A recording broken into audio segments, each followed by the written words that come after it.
subscribe to my channel.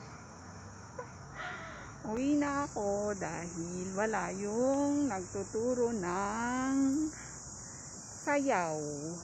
Yung exercise dito ba? Yung Zumba.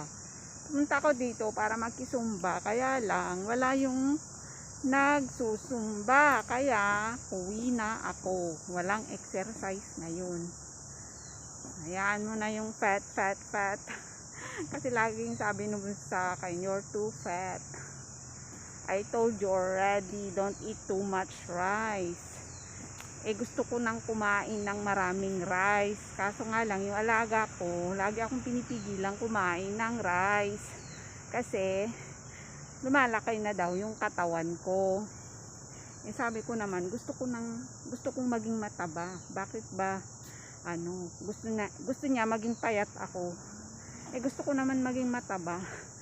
Kaya ngayong week kasi na to, ang taba-taba mo na, laging sabi niya sa akin, ang taba-taba ko daw. Kaya sabi ko, okay, mag-exercise na nga lang ako. Kaya pumunta ako dito.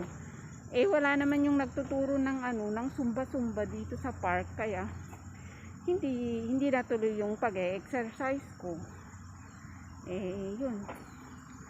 Kaya hayaan mo na yung taba-taba na yan sa katawan. Bilbil ba?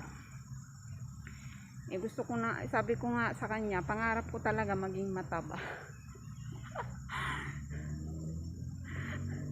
Sabi niya, kaya lang yung siya, medyo malaki yung braso niya. Sa akin kasi, maliit. Parang hindi tumataba yung braso ko. So, sabi niya, palit kami ng braso. Kasi mas maganda yung braso ko. Sabi niya, anong ginagawa ko daw? Bakit maganda yung braso ko? Wala naman akong ginagawa.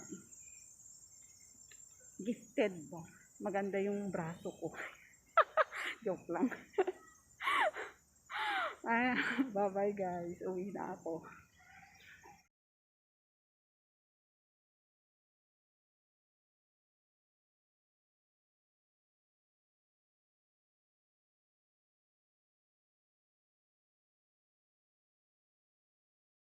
Hello everyone, this is Jen De La Cruz at kung hindi ka pa nakasubscribe sa aking channel, please subscribe and hit the notification bell para lagi kang updated sa aking i-upload na video.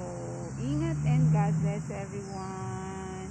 Thanks for watching. Bye!